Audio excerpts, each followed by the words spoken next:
हाल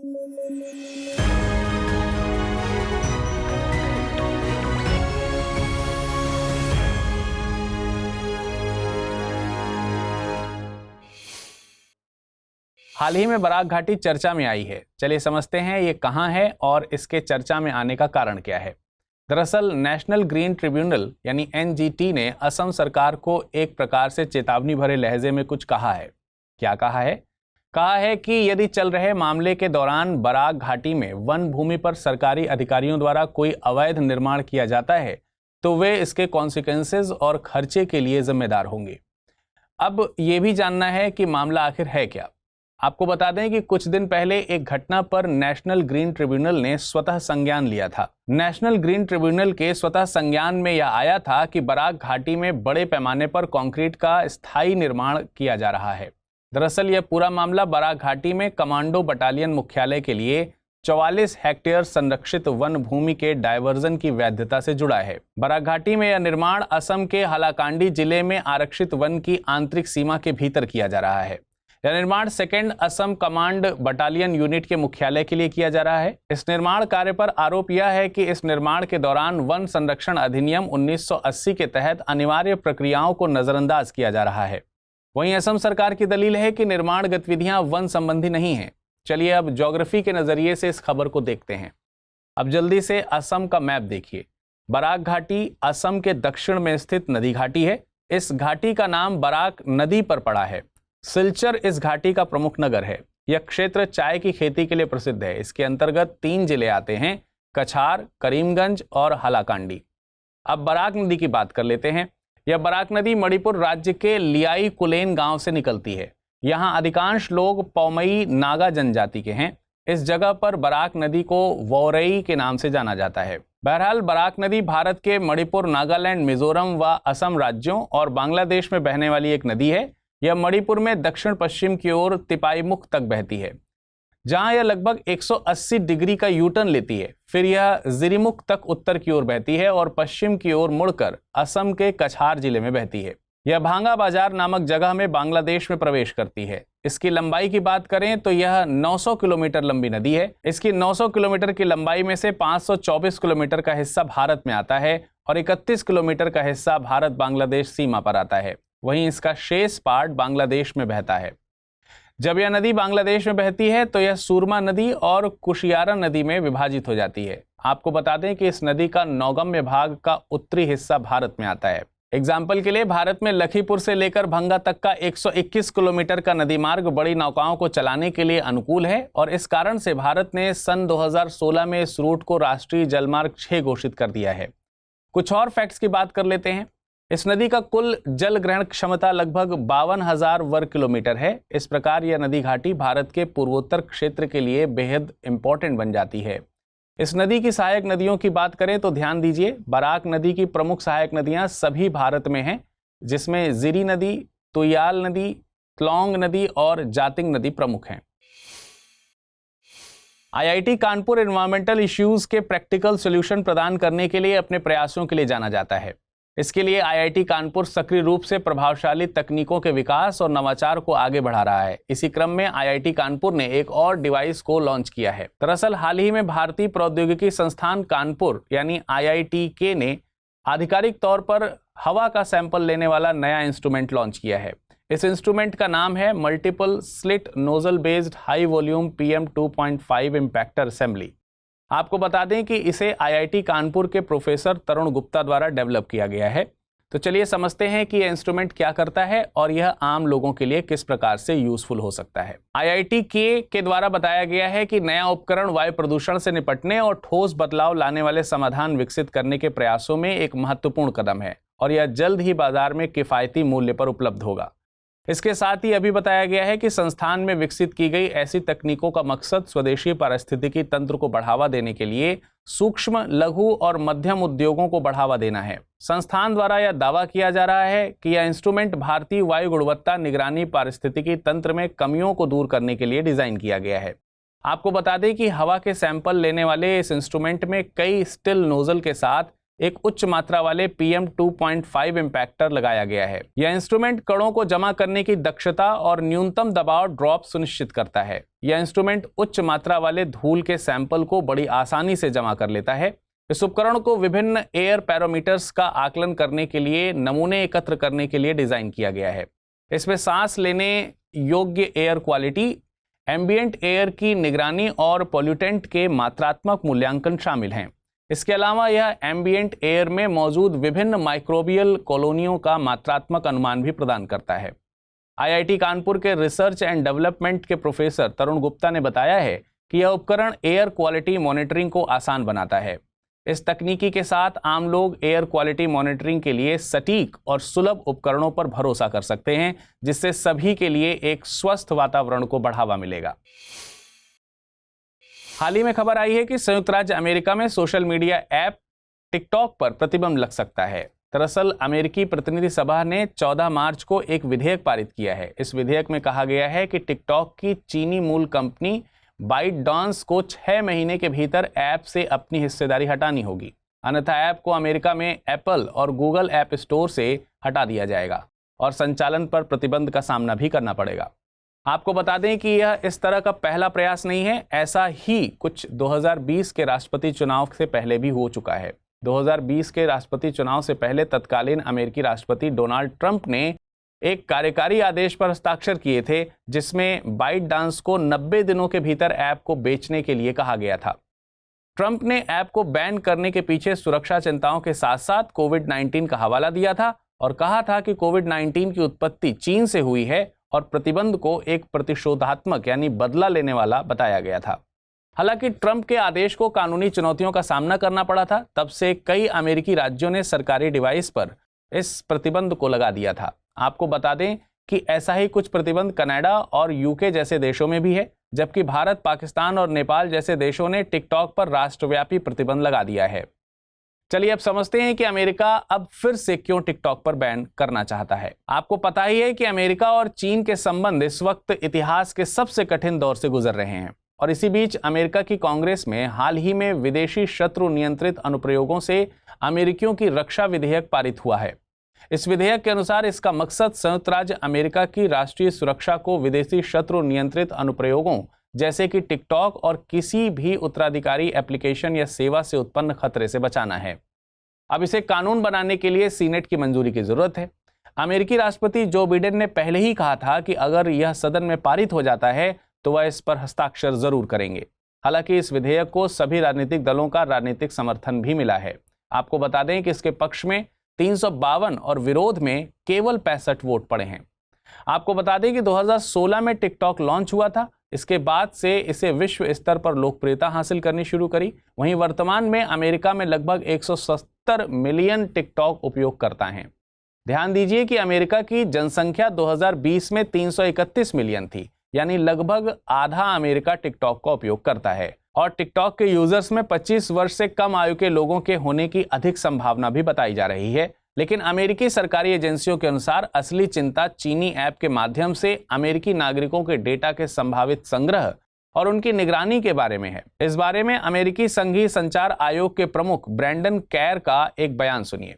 उन्होंने कहा है कि टिकटॉक वैसा नहीं है जैसा सतह पर दिखता है। यह केवल मजेदार वीडियो या मीम्स साझा करने वाला ऐप नहीं है, वह भेड़ के कपड़े हैं। इसके मूल में टिकटॉक एक परिष्कृत निगरानी उपकरण के रूप में कार्य करता है।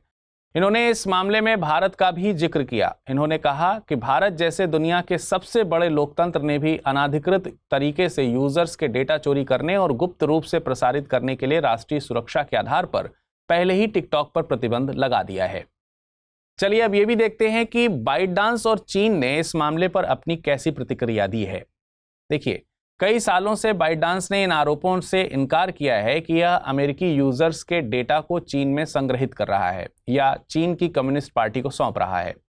टिकटॉक की वेबसाइट यह भी बताती है कि बाइटडांस लिमिटेड की स्थापना चीनी उद्यमियों द्वारा की गई थी, लेकिन आज कंपनी का लगभग 60% हिस्सा कार्लाइल ग्रुप, जनरल अटलांटिक और सस्कन्हा इंटरनेशनल ग्रुप जैसे वैश्विक संस्थागत निवेशकों के स्वामित्व में है। वहीं चीनी विदेश मंत्रालय के प्रवक्ता वांग वेनबिन ने कहा है कि संयुक्त राज्य अमेरिका को कभी भी इस बात पर सबूत नहीं मिला है कि टिकटॉक से अमेरिकी राष्ट्रीय सुरक्षा को खतरा है।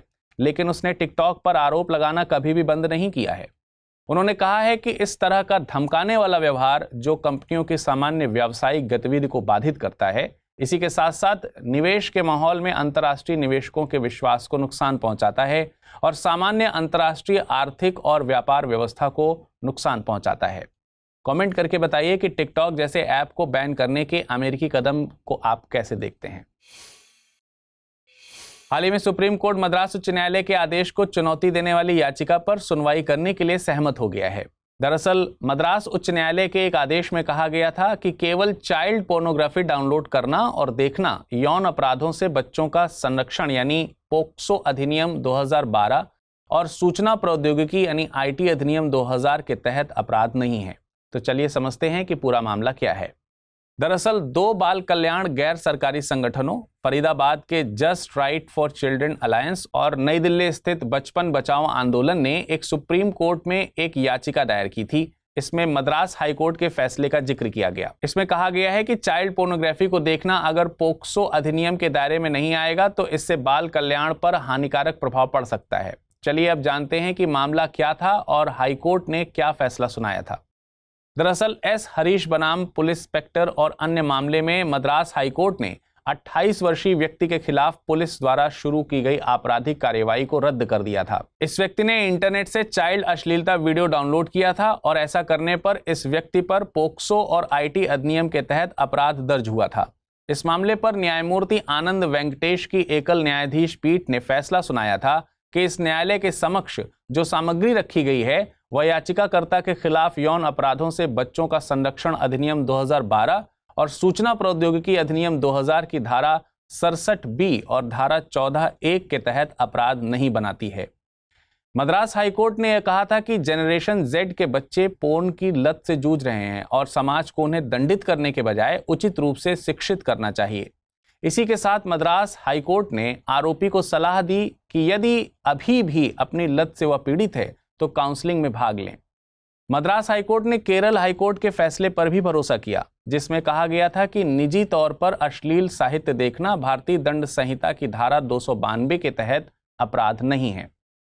चलिए अब ये भी समझते हैं कि भारत में बाल पोर्नोग्राफी देखने के बारे में क्या है कानून। हालांकि केरल उच्च न्यायालय के फैसले में सही कहा गया है कि पोर्न देखना अपने आप में कोई अपराध नहीं है, लेकिन बाल पोर्नोग्राफी देखने के मामले में स्थिति अलग है। ऐसा इसलिए है क्योंकि IT अधिनियम की धारा 67B बाल पोर्नोग्राफी से संबंधित सभी प्रकार के कृत्यों को दंडित करती है, जिसमें बाल पोर्नोग्राफी देखना भी शामिल है।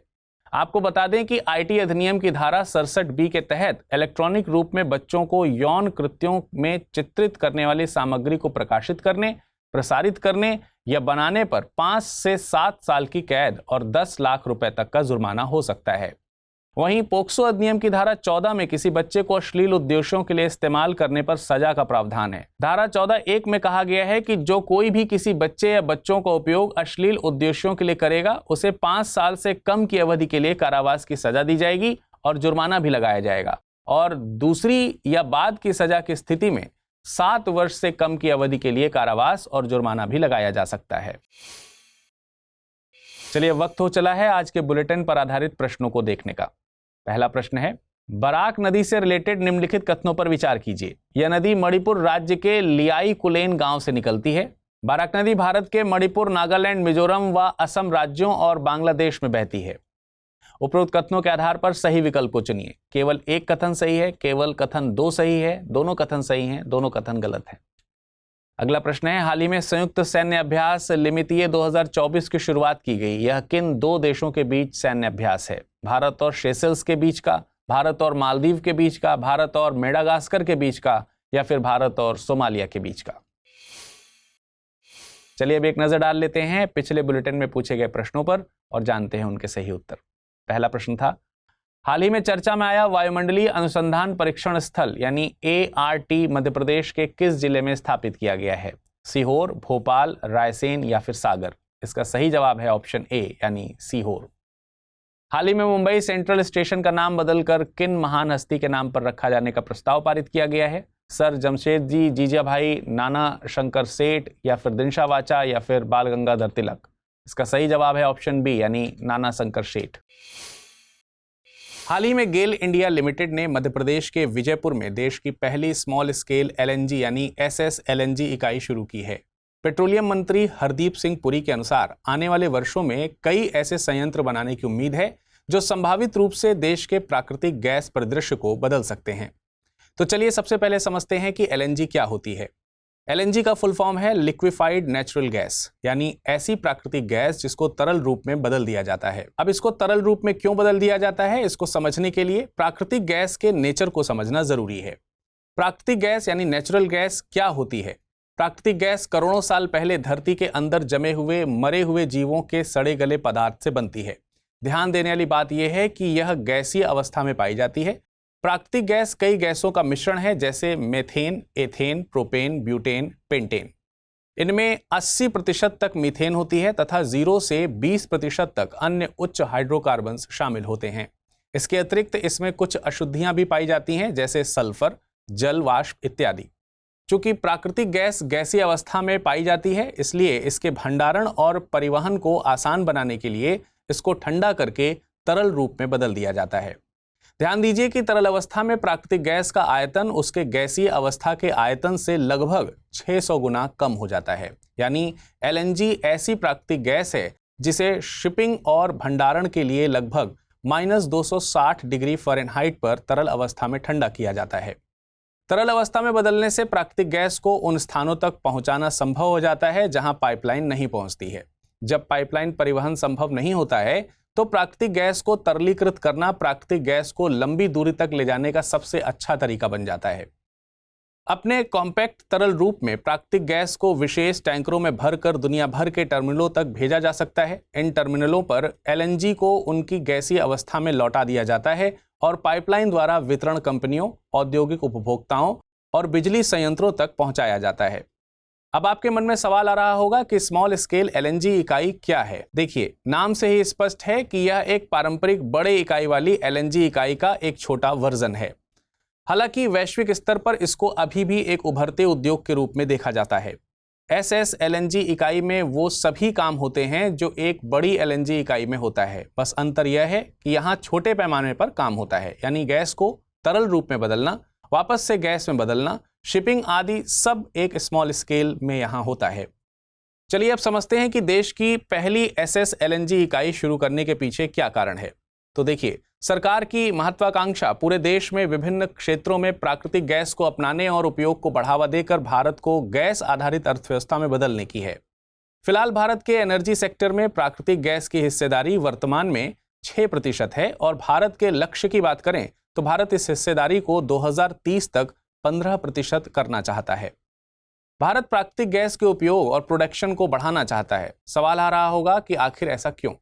क्योंकि प्राकृतिक गैस तेल और कोयले जैसे पारंपरिक हाइड्रोकार्बन की तुलना में बहुत कम प्रदूषण फैलाता है। प्राकृतिक गैस तेल की तुलना में सस्ती है। ध्यान रखिए कि कच्चे तेल के लिए भारत अपनी 85% से अधिक आवश्यकताओं को पूरा करने के लिए आयात पर निर्भर करता है। जैसे जैसे देश हरित ऊर्जा और भविष्य के ईंधन की ओर बढ़ रहा है, प्राकृतिक गैस को उस यात्रा में एक महत्वपूर्ण संक्रमण ईंधन के रूप में देखा जा रहा है। लेकिन इस चर्चा में कुछ चैलेंजेस भी हैं। जैसे भारत में गैस की खपत बढ़ाने की सबसे बड़ी चुनौतियों में से एक चुनौती उन क्षेत्रों में गैस का परिवहन करना है जो देश की प्राकृतिक गैस पाइपलाइन ग्रिड से नहीं जुड़े हैं। वितरण संबंधी यह चुनौती काफी गंभीर है और ऐसा भी नहीं है कि वितरण संबंधी इस चुनौती पर सरकार का ध्यान नहीं है। प्राकृतिक गैस के वितरण को आसान बनाने के लिए बड़े पैमाने पर पाइपलाइन परियोजनाओं पर काम चल रहा है, लेकिन उन्हें पूरा होने में कई साल लगेंगे और फिर भी देश के कई हिस्सों में लास्ट माइल चुनौतियां बनी रह सकती हैं। इन्हीं सारी प्रॉब्लम्स को देखते हुए कुछ नए जमाने के समाधान प्राकृतिक गैस की पहुंच और साथ ही खपत को व्यापक रूप से बढ़ाने में महत्वपूर्ण भूमिका निभा सकते हैं। ऐसा ही एक समाधान स्मॉल स्केल LNG है। हाल ही में अफगानिस्तान और पाकिस्तान में भिड़ंत हो गई है। इसको कोई क्रिकेट मैच की भिड़ंत नहीं समझिएगा, बल्कि अफगानिस्तान और पाकिस्तान के बीच जंग के हालात बन गए हैं। हाल ही में पेशेवर एयरबेस से पाकिस्तान एयरफोर्स के JF-17 फाइटर जेट के स्क्वाड्रन ने अफगानिस्तान के 2 राज्य पख्तिका और खोस्त में 7 ठिकानों पर एयर स्ट्राइक की है। इस्लामाबाद ने पुष्टि भी की है कि उसने अफगानिस्तान के अंदर खुफिया आधारित आतंकवाद विरोधी अभियान चलाया था। पाकिस्तान का दावा है JF-17 फाइटर जेट के मिसाइल हमले में तालिबान कमांडर शेरा सहित 8 आतंकवादी मारे गए हैं, जबकि अफगान सरकार का कहना है कि इन हमलों में अफगान नागरिकों की मौत हुई है, जिसमें महिलाएं और बच्चे शामिल हैं। इस एयर स्ट्राइक के बाद अफगान सेना ने उत्तर और दक्षिणी वजीरिस्तान सीमा पर 3 पाकिस्तान आर्मी चेकपोस्ट पर मोर्टार से हमले किए हैं। वजीरिस्तान के मीर अली में आर्मी चेकपोस्ट पर हमले में 7 पाकिस्तानी सैनिक मारे गए। इसके बाद देश के राष्ट्रपति आसिफ अली जरदारी ने जवाबी कार्यवाही की कसम खाई। इसके बाद अफगानिस्तान ने पाकिस्तान से लगी हुई बॉर्डर पर 20,000 सैनिकों को तैनात कर दिया है। इसके जवाब में पाकिस्तान ने भी अपने 60,000 फौजियों को खैबर पख्तूनख्वा के पास लगा दिया है। चलिए समझते हैं कि पाकिस्तान अफगानिस्तान के बीच तनाव का आखिर कारण क्या है। देखिए, पाकिस्तान का आरोप है कि आतंकी संगठन टीटीपी यानी तहरीक-ए-तालिबान पाकिस्तान को अफगानिस्तान की तालिबान सरकार का संरक्षण है। आपको बता दें कि पाकिस्तान के अनुसार 2023 में टीटीपी ने पाकिस्तान में लगभग 779 आतंकी हमले किए थे। पाकिस्तान अफगानिस्तान के बीच तनाव का दूसरा कारण है डूरंड लाइन। पाकिस्तान अफगानिस्तान के बीच 2640 किलोमीटर बॉर्डर है, जिसे डूरंड सीमा कहा जाता है। अफगानिस्तान इसको काल्पनिक रेखा मानता है, जबकि पाकिस्तान का कहना है कि यहीं से अफगान आतंकी पाकिस्तान में घुसपैठ करते हैं और हिंसा करते हैं। चलिए अब समझते हैं कि पाकिस्तान के रिश्ते तालिबान से क्यों बिगड़ रहे हैं। तो देखिए, जब से तालिबान ने अफगानिस्तान में फिर से सत्ता हासिल की है, पाकिस्तान को एहसास हुआ है कि यह तालिबान पाकिस्तान के लिए एक समस्या है, ना कि सहयोगी है, जिसकी पाकिस्तान को उम्मीद थी। इसके साथ ही तालिबान की वापसी ने टीटीपी को प्रोत्साहित किया है और इसे एक सुरक्षित आश्रय प्रदान किया है। सबसे बड़ी विडंबना यह है कि यह पाकिस्तान की अपनी नीतियां ही थीं जिसके कारण टीटीपी का निर्माण हुआ था, यानी टीटीपी पाकिस्तान के लिए एक भस्मासुर बन गया है। दशकों से पाकिस्तान ने पश्तून राष्ट्रवाद का मुकाबला करने के लिए उत्तर और पश्चिम पाकिस्तान के साथ साथ अफगानिस्तान में, जहां पश्तून बहुसंख्यक हैं, कट्टरपंथी सुन्नी इस्लाम को बढ़ावा दिया था। 1980 के दशक में जब अफगानिस्तान सोवियत नियंत्रण में था, तब इस रणनीति ने तालिबान को बनाने में मदद की थी। हालांकि जब 2001 में अमेरिका ने आतंकवाद के खिलाफ युद्ध के तहत अफगानिस्तान पर आक्रमण किया, तो पाकिस्तान सरकार को जाहिर तौर पर अमेरिका का समर्थन करना पड़ा। इसी संदर्भ में पाकिस्तानी जिहादियों ने 2007 में टीटीपी बनाया था। इस संगठन का उद्देश्य पाकिस्तान में अमेरिकी प्रभाव से मुक्त एक सख्त इस्लामी राज्य को स्थापित करना था।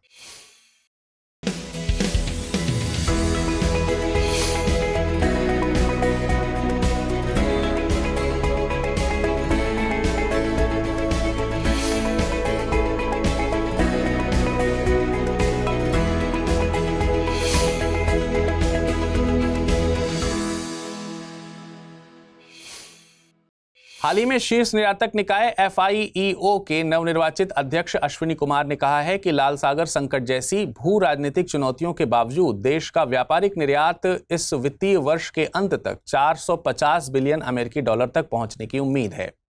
आपको बता दें कि लाल सागर की समस्याओं के बावजूद फरवरी में निर्यात लगभग 12% से बढ़कर 41.40 बिलियन अमेरिकी डॉलर हो गया था और अप्रैल फरवरी 2023-24 के दौरान निर्यात 395 बिलियन अमेरिकी डॉलर तक पहुंच गया है।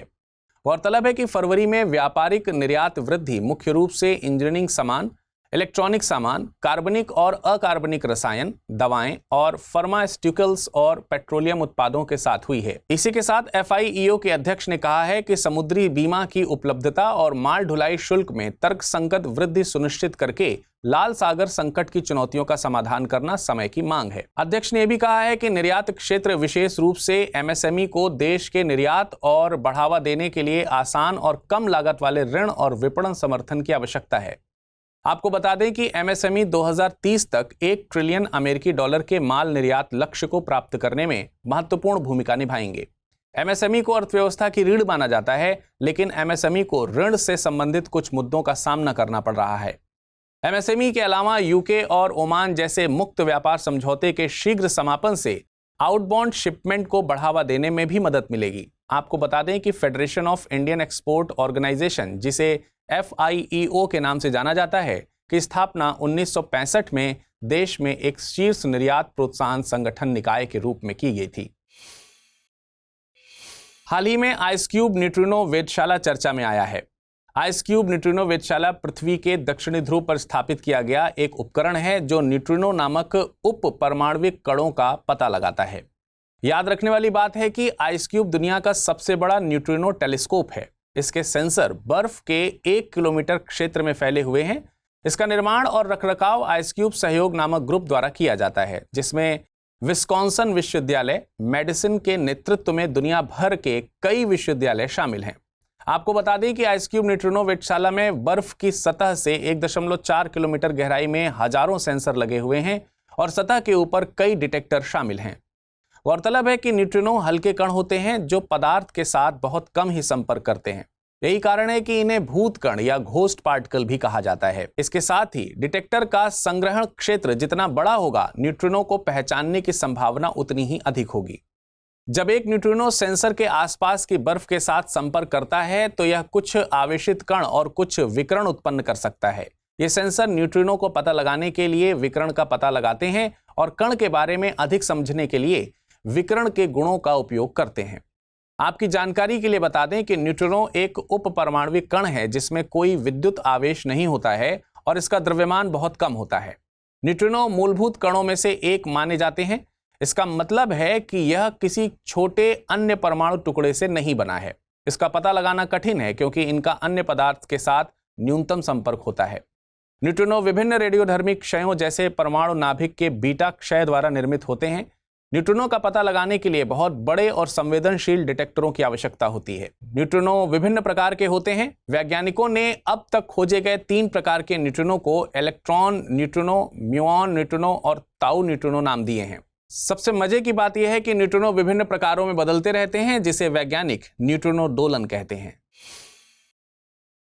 चलिए अब वक्त हो चला है कि आज के बुलेटिन पर बनने वाले प्रश्नों पर एक नजर डाल लें। पहला प्रश्न है, हाल ही में चर्चा में आई बैकाल झील से रिलेटेड निम्नलिखित कथनों पर विचार कीजिए। यह झील रूस के दक्षिणी साइबेरिया में स्थित एक दरार झील है। यह दुनिया में आयतन के हिसाब से सबसे बड़ी मीठे पानी की झील है। उपरोक्त कथनों के आधार पर सही विकल्प का चुनाव कीजिए। केवल कथन 1 सही है, केवल कथन 2 सही है, दोनों कथन सही हैं, दोनों कथन गलत हैं। अगला प्रश्न है, निम्नलिखित में से कौन सा न्यूट्रिनो का एक प्रकार नहीं है? इलेक्ट्रॉन न्यूट्रिनो, म्यूऑन न्यूट्रिनो, ताऊ न्यूट्रिनो या फिर प्रोटॉन न्यूट्रिनो? चलिए अब जानते हैं कि पिछले बुलेटिन में क्या प्रश्न पूछे गए थे और उनके क्या सही उत्तर हैं।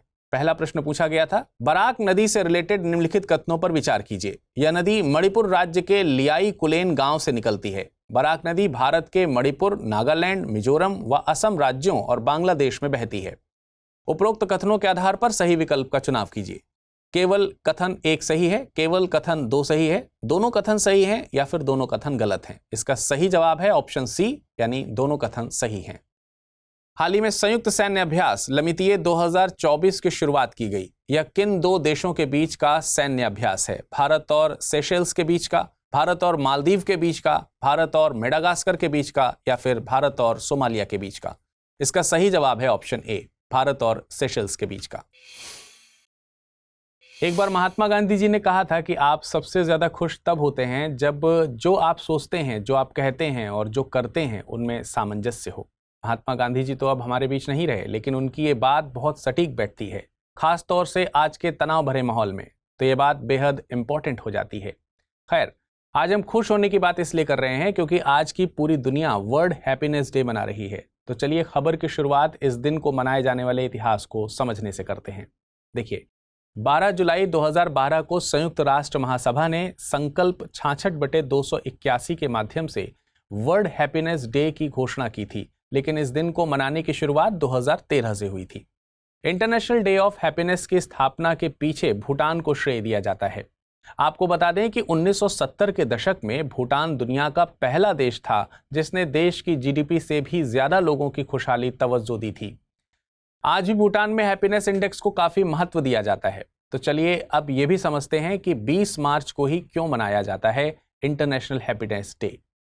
इंटरनेशनल डे ऑफ हैप्पीनेस को मनाने के लिए 20 मार्च को चुनने के पीछे एक बेहद खास कारण है। दरअसल 20 मार्च को इक्विनॉक्स या विषुव होता है। आसान भाषा में कहें तो इक्विनॉक्स के दिन सूर्य भूमध्य रेखा के बिल्कुल ऊपर होता है, जिसके कारण दिन और रात एक बराबर होते हैं। अब ये भी जानिए कि वर्ल्ड हैप्पीनेस डे की इस साल की थीम क्या है। इस साल की थीम है reconnecting for happiness building resilient communities. इस थीम का मकसद ऐसी कम्युनिटीज को तैयार करना है जो हर प्रकार की दिक्कतों का सामना कर सके और खुश रहे। पिछले साल 2023 की थीम थी बी माइंडफुल एंड ग्रेटफुल। इसी के साथ आपको बता दें कि कुछ दिनों पहले ही 2024 के लिए विश्व खुशहाली रिपोर्ट जारी की गई थी। विश्व खुशहाली रिपोर्ट संयुक्त राष्ट्र सतत विकास समाधान नेटवर्क द्वारा हर साल प्रकाशित की जाती है। इसमें 6 पैरामीटर्स को ध्यान में रखा जाता है। ये पैरामीटर्स हैं प्रति व्यक्ति सकल घरेलू उत्पाद, स्वस्थ जीवन प्रत्याशा, किसी पर भरोसा करना, जीवन विकल्प चुनने की स्वतंत्रता, उदारता और भ्रष्टाचार से मुक्ति। इन्हीं के आधार पर देशों की खुशहाली मापी जाती है। चलिए इस रिपोर्ट पर चर्चा कर लेते हैं। जैसा कि अपेक्षित था, फिनलैंड इस बार फिर से लिस्ट में टॉप पर आया है। फिनलैंड खुशहाली का इंदौर बन गया है। यह लगातार 7वें साल इस लिस्ट में टॉप पर रहा है। इसके बाद डेनमार्क, आइसलैंड और स्वीडन का नंबर आता है। इजराइल ने भी इस रैंकिंग में टॉप 5 में जगह बनाई है। इस बीच कांगो, सिएरा लियोन, लेसोथो और लेबनान के बाद अफगानिस्तान को सबसे कम खुशहाल देश माना गया। चलिए अब दुनिया के कुछ विकसित देशों की खुशहाली इंडेक्स की बात कर लेते हैं। संयुक्त राज्य अमेरिका रैंकिंग में पिछले वर्ष के 16वें स्थान से गिरकर इस वर्ष 23वें स्थान पर आ गया है। इस वर्ष कनाडा 15वें स्थान पर रहा, जबकि ब्रिटेन 20वें, जर्मनी 24वें और फ्रांस 27वें स्थान पर रहा। मध्य पूर्वी देशों में संयुक्त अरब अमीरात 22वें और सऊदी अरब 28वें स्थान पर रहा। एशियाई देशों में सिंगापुर 30वें स्थान पर रहा, जापान 50वें पर और दक्षिण कोरिया 51वें स्थान पर। भारत 126वें स्थान पर है, जबकि चीन 60वें, नेपाल 93वें, पाकिस्तान 108वें, म्यांमार 118वें, श्रीलंका 128वें और बांग्लादेश 129वें स्थान पर हैं। रिपोर्ट में कहा गया है कि भारत में अधिक उम्र का संबंध उच्च जीवन संतुष्टि से है। हालांकि वृद्ध भारतीय महिलाओं ने वृद्ध पुरुषों की तुलना में कम जीवन संतुष्टि की सूचना दी। इसमें कहा गया है कि शिक्षा और जाति ने महत्वपूर्ण भूमिका निभाई है, यानी माध्यमिक या उच्च माध्यमिक वाले वृद्ध वयस्कों और उच्च सामाजिक जातियों के लोगों ने औपचारिक शिक्षा के बिना अपने समकक्षों और अनुसूचित जाति और अनुसूचित जनजाति के लोगों की तुलना में उच्च जीवन संतुष्टि की रिपोर्ट की है। रिपोर्ट में यह भी कहा गया है कि दुनिया भर में हर क्षेत्र में महिलाएं पुरुषों की तुलना में कम खुश हैं। उम्र बढ़ने के साथ लिंग अंतर भी बढ़ता जा रहा है। विश्व मौसम विज्ञान संगठन यानी WMO द्वारा हाल ही में एक नई वार्षिक जलवायु स्थिति रिपोर्ट प्रकाशित की गई है। इस जलवायु स्थिति रिपोर्ट में पाया गया है कि 2023 ऑन रिकॉर्ड सबसे गर्म वर्ष था। रिपोर्ट में कहा गया है कि ग्रीन हाउस गैस स्तर यानी GHG, सतह का तापमान, समुद्र की गर्मी, समुद्र के स्तर में वृद्धि, अंटार्कटिक समुद्री बर्फ का आवरण, ग्लेशियर का पीछे हटना आदि सहित जलवायु प्रणाली के संकेतकों के कई रिकॉर्ड भी टूट गए हैं। तो चलिए एक एक करके इन 6 इंडिकेटर्स की बात करते हैं। सबसे पहला है ग्रीन हाउस गैस स्तर। वायुमंडल में GHG का अभूतपूर्व स्तर ग्रह के तेजी से गर्म होने के पीछे मुख्य कारण है। आपको बता दें कि कार्बन डाइऑक्साइड, मीथेन और नाइट्रस ऑक्साइड जैसी गैसें वायुमंडल में आने वाले सौर विकिरण को रोकती हैं और ग्लोबल वार्मिंग में योगदान करती हैं। WMO की रिपोर्ट के अनुसार GHG की सांद्रता 2022 में रिकॉर्ड उच्च स्तर पर पहुंच गई है। दूसरा इंडिकेटर है सतह का तापमान। 2023 के लिए सतह के पास का वैश्विक औसत तापमान पूर्व औद्योगिक स्तर से ऊपर 1.45 डिग्री सेल्सियस तक बढ़ गया। यह भी एक रिकॉर्ड है। हालांकि वायुमंडल में GHG सांद्रता में वृद्धि वैश्विक तापमान में वृद्धि का प्राथमिक कारण है, लेकिन पिछले साल अल नीनो की शुरुआत ने ही तापमान में वृद्धि में योगदान दिया था। आपको बता दें कि अल नीनो भूमध्य रेखीय प्रशांत महासागर में सतही जल के असामान्य रूप से गर्म होने को संदर्भित करता है। इसी के साथ महासागर की ऊष्मा पर भी बात कर लेते हैं। गौरतलब है कि महासागरों ने 1971 के बाद से GHG द्वारा फंसी लगभग 90% अतिरिक्त ऊष्मा को अवशोषित कर लिया है। वे लगातार गर्म होते जा रहे हैं और उनमें ऊष्मा की मात्रा बढ़ गई है। रिपोर्ट के अनुसार 2023 में महासागरीय ताप सामग्री OHC यानी महासागरों द्वारा संग्रहित ऊष्मा की कुल मात्रा 65 साल के अवलोकन रिकॉर्ड में अपने उच्चतम स्तर पर पहुंच गई है। रिपोर्ट में कहा गया है कि गर्म तापमान के कारण वैश्विक महासागर में औसत दैनिक समुद्री हीटवेव कवरेज 32% का अनुभव हुआ है। जो 2016 में 23% के पिछले रिकॉर्ड से काफी ऊपर है। MHW तब होता है जब समुद्र के किसी विशेष क्षेत्र की सतह का तापमान कम से कम 5 दिनों के लिए औसत तापमान से 3 या 4 डिग्री सेल्सियस ऊपर बढ़ जाता है। अगला पैरामीटर जिसकी हम चर्चा करेंगे वो है अंटार्कटिक समुद्री बर्फ विस्तार। फरवरी 2023 में अंटार्कटिक समुद्री बर्फ का दायरा घटकर 1.79 मिलियन वर्ग किलोमीटर रह गया, जो 1779 में उपग्रह युग शुरू होने के बाद से एक नया रिकॉर्ड है। WMO की रिपोर्ट के अनुसार जून से नवंबर की शुरुआत तक साल के समय में यह दायरा रिकॉर्ड निचले स्तर पर रहा। अगला पैरामीटर है हिमनद का कम होता एरिया। हाइड्रोलॉजिकल वर्ष 2022-23 में संदर्भ ग्लेशियरों के वैश्विक समूह को ऑन रिकॉर्ड सबसे बड़ा नुकसान हुआ। उत्तरी अमेरिका और यूरोप के ग्लेशियर विशेष रूप से प्रभावित हुए। WMO की रिपोर्ट के अनुसार संदर्भ ग्लेशियरों का वार्षिक द्रव्यमान संतुलन, जो कि ग्लेशियर द्वारा प्राप्त या खोए गए द्रव्यमान की मात्रा और पानी के बराबर मीटर में व्यक्त किया जाता है, 2022-23 में एक नए निचले स्तर पर गिर गया था। बेंगलुरु में भीषण पेयजल संकट पिछले कुछ दिनों से अंतर्राष्ट्रीय सुर्खियां बन रहा है। हाल ही में कर्नाटक के मुख्यमंत्री सिद्धरमैया ने कहा है कि बेंगलुरु में 500 मिलियन लीटर प्रतिदिन पानी की कमी का सामना कर रहा है और आपको बता दें कि यह शहर की दैनिक कुल मांग का लगभग 5वां हिस्सा है। सीएम ने कहा है कि बेंगलुरु के लिए अतिरिक्त आपूर्ति की व्यवस्था की जा रही है। हालांकि पानी की कमी केवल बेंगलुरु तक ही सीमित नहीं है और न ही यह केवल पीने के पानी की समस्या है। आपको बता दें कि संपूर्ण कर्नाटक राज्य, साथ ही तेलंगाना और महाराष्ट्र के आसपास के क्षेत्र भी पानी की कमी का सामना कर रहे हैं। इसका अधिकांश संबंध पिछले 1 वर्ष में इस क्षेत्र में सामान्य से कम वर्षा और इस क्षेत्र में अंडरग्राउंड एक्विफर्स की प्रकृति से है। चलिए समझते हैं कि पानी की कमी आखिर क्यों हुई। गौरतलब है कि पिछले साल के मानसून के दौरान कर्नाटक में सामान्य से 18% कम बारिश हुई, जो कि 2015 के बाद से सबसे कम है। यहां तक कि मानसून के बाद की अवधि में भी राज्य में ज्यादा बारिश नहीं हुई है। देश के अधिकांश अन्य हिस्सों की तरह कर्नाटक में भी मानसून के दौरान वार्षिक वर्षा का एक बड़ा हिस्सा प्राप्त होता है और यह वह पानी है जो जलाशयों को भरता है और अंडरग्राउंड एक्विफर्स को रिचार्ज करता है।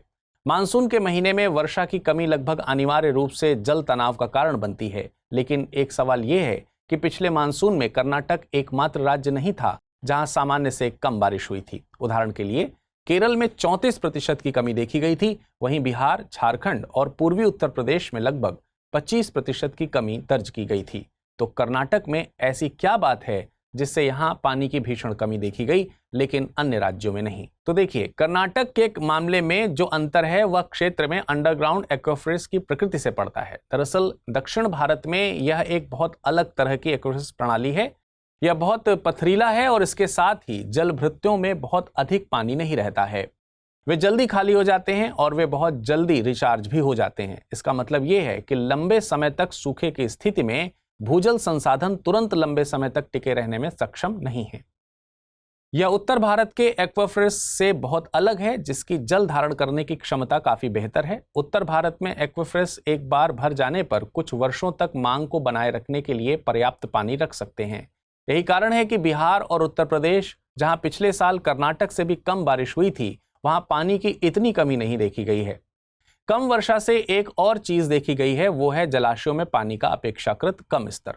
केंद्रीय जल आयोग के नवीनतम आंकड़ों से पता चलता है कि कर्नाटक के जलाशयों में वर्तमान में उनकी पूरी क्षमता का केवल 26% पानी है, जो वर्ष के इस समय की अपेक्षा से कम 10% अंक कम है। वर्ष के इस समय कर्नाटक के जलाशयों में लगभग 8.8 बिलियन क्यूबिक मीटर पानी की अपेक्षा होने के बजाय वर्तमान में केवल 6.5 बिलियन क्यूबिक मीटर ही उपलब्ध है। और चिंता की बात यह है कि यह लगातार कम हो रहा है। CWC के डेटा से पता चलता है कि 1 महीने पहले राज्य के जलाशयों में 7.78 बिलियन क्यूबिक मीटर पानी था। लेकिन ऐसा नहीं है कि सिर्फ कर्नाटक के जलाशयों में जल स्तर सामान्य से नीचे है।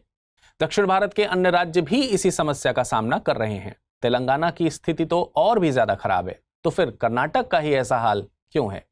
क्योंकि कर्नाटक में मांग अलग है और इसके जलाशय पड़ोसी राज्यों की तुलना में तेजी से कम हो रहे हैं। जाहिर है, गर्मी का मौसम शुरू होने से पहले ही राज्य को जल भंडार से अधिक पानी निकालने के लिए मजबूर किया जा रहा है। बेंगलुरु के लगभग आधे हिस्से को पीने का पानी पाइप से मिलता है। शेष आधा हिस्सा ज्यादातर भूजल यानी कि ग्राउंड वाटर का उपयोग करता है। जिन क्षेत्रों में पाइप से आपूर्ति है वहां ज्यादा व्यवधान का सामना नहीं करना पड़ रहा है, क्योंकि यह पानी जलाशयों से आ रहा है। इस प्रकार की स्थितियों में जब वर्षा कम हुई हो और जलाशयों का स्तर कम हो, सरकारों की प्रवृत्ति विशेष रूप से शहरी क्षेत्रों में पीने के पानी की जरूरतों को प्राथमिकता देने की होती है। बेंगलुरु के कुछ हिस्सों में जो भूजल पर निर्भर है, पीने के पानी की समस्या सबसे गंभीर है। जैसे जैसे गर्मियां शुरू हो रही हैं, राज्य में और भी बड़ा जल संकट पैदा हो सकता है, क्योंकि पानी की मांग केवल घरों से ही नहीं है, बल्कि उद्योग, कृषि और जल विद्युत क्षेत्रों से भी बढ़ रही है, और यह कमी मानसून की बारिश आने तक जारी रहने की संभावना है। अब आपने बेंगलुरु जैसे शहर में पानी की कमी के कारणों को जान लिया है। अब सवाल यह है कि बेंगलुरु और अन्य जगहों पर पानी की कमी से कैसे निपटा जाए। तो देखिए, बहुत सारे दीर्घकालिक संरचनात्मक मुद्दे हैं, जैसे अनियमित निर्माण, झीलों का व्यवस्थित विनाश, पानी के प्राकृतिक भूमिगत प्रवाह में बाधाएं और जलवायु परिवर्तन। ये सब फैक्टर्स को साध लिया जाए तो भविष्य में पानी की कमी न होने की संभावना है। इसके साथ ही नागरिकों के साथ साथ राज्य सरकार को भी पानी को महत्व देना चाहिए। सरकार को कम खपत को प्रोत्साहित करने की आवश्यकता है, जबकि बर्बादी को हतोत्साहित किया जाना चाहिए। हाल ही में अमेरिका ने पाकिस्तान में 8 फरवरी को हुए आम चुनाव में हुई अनियमितताओं और धांधली को उजागर किया है, लेकिन अमेरिका पाकिस्तान का साथ भी छोड़ना नहीं चाहता है। अमेरिका ने पाकिस्तान के लोकतांत्रिक संस्थानों को मजबूत करने और आतंकवादी खतरों का मुकाबला करने के लिए सहयोग करने की प्रतिबद्धता भी व्यक्त की है। चलिए समझते हैं इस पूरी जियोपॉलिटिकल खबर को। दरअसल अमेरिकी विदेश विभाग ने पिछले महीने पाकिस्तान में आम चुनाव के एक दिन बाद एक स्पष्ट बयान जारी किया था, जिसमें अभिव्यक्ति, संघ और शांतिपूर्ण सभा की स्वतंत्रता पर अनुचित प्रतिबंधों की बात कही गई थी। विदेश विभाग ने चुनावी हिंसा और मानवाधिकारों और मौलिक स्वतंत्रता पर प्रतिबंधों के साथ साथ मीडिया कर्मियों पर हमलों और इंटरनेट और दूरसंचार सेवाओं तक पहुंच पर प्रतिबंधों की निंदा भी की थी। विदेश विभाग ने बयान में कहा है कि हम विशेष रूप से चुनावी दुर्व्यवहार और हिंसा के बारे में चिंतित थे, जो चुनाव से पहले के हफ्ते में हुई थी। बयान में यह भी कहा गया है कि सबसे पहले आतंकवादी समूहों द्वारा पुलिस, राजनेताओं और राजनीतिक समारोहों के खिलाफ हमले हुए। दूसरे, कई पत्रकारों, विशेष रूप से महिला पत्रकारों को पार्टी समर्थकों द्वारा परेशान किया गया और उनके साथ दुर्व्यवहार किया गया। विभाग ने भी बताया कि चुनाव के दिन एक अंतर्राष्ट्रीय स्तर पर सम्मानित स्थानीय चुनाव निगरानी संगठन को देश भर के आधे से अधिक निर्वाचन क्षेत्रों में वोट टेबल देखने से रोक दिया गया था। इसी के साथ चुनाव के दिन इंटरनेट सेवा बाधित न करने के उच्च न्यायालय के निर्देश के बावजूद पाक अधिकारियों ने मोबाइल डेटा सेवाओं को बंद कर दिया था। विदेश विभाग ने चुनावी प्रक्रिया में हस्तक्षेप के आरोपों पर भी चिंता व्यक्त की और हस्तक्षेप या धोखाधड़ी के दावों को पूरी जांच करने की भी बात कही है। हालांकि विदेश विभाग ने पाकिस्तानी आम चुनावों में सकारात्मक तत्वों की भी पहचान की और कहा कि हिंसा की धमकियों के बावजूद 60 मिलियन से अधिक पाकिस्तानियों ने मतदान किया, जिनमें 21 मिलियन से अधिक महिलाएं शामिल थीं। इसके साथ ही मतदाताओं ने 2018 की तुलना में 50% अधिक महिलाओं को संसद के लिए चुना। अब यह भी जान लीजिए कि एक तरफ अमेरिकी पाकिस्तानी आम चुनाव में हुई अनियमितताओं और धांधली को उजागर कर रहा है, तो दूसरी तरफ अमेरिका पाकिस्तान का साथ भी छोड़ना नहीं चाहता। चलिए इस कूटनीति को भी समझते हैं। देखिए, अमेरिका पाकिस्तान में आर्थिक स्थिरता को बढ़ावा देने में महत्वपूर्ण भूमिका निभाता है। अमेरिका पिछले 76 वर्षों में पाकिस्तान के महत्वपूर्ण बुनियादी ढांचे में निवेश करने वाले सबसे महत्वपूर्ण निवेशकों में से एक रहा है। उदाहरण के लिए, अमेरिकी सरकार मंगला और तारबेला बांधों का नवीनीकरण कर रही है, जो लाखों पाकिस्तानियों को बिजली प्रदान करते हैं। इसके साथ ही पिछले कई दशकों से अमेरिका पाकिस्तान को विकास अनुदान दे रहा है, निजी क्षेत्र में निवेश करता रहा है और विनाशकारी बाढ़ के दौरान मानवीय सहायता भी करता आ रहा है। लेकिन इस गेम में एक और प्लेयर भी है, नाम है चीन। पिछले एक दशक में पीपल्स रिपब्लिक ऑफ चाइना के कारण पाकिस्तान के ऋण में बढ़ोतरी हो रही है, जिससे पाकिस्तान को बढ़ती हुई कर्ज चुनौतियों का सामना करना पड़ रहा है। अब अमेरिका कहता है कि पाकिस्तान को आर्थिक सुधारों और निजी क्षेत्र में निवेश की आवश्यकता है, जो पाकिस्तानी लोगों के लिए आर्थिक विकास प्रदान करेगा और उनकी सरकार को कर्ज में नहीं डुबाएगा। चलिए, अब वक्त हो चला है आज के बुलेटिन पर बनने वाले प्रश्नों को देखने का। पहला प्रश्न है, हाल ही में चर्चा में आई profit and poverty the economics of force labour report को किस संस्था द्वारा तैयार किया गया है? ILO, UN, WFO या फिर WTO? अगला प्रश्न है, वर्ल्ड हैप्पीनेस इंडेक्स 2024 के अनुसार सबसे खुशहाल 5 देशों का सही आरोही क्रम कौन सा है?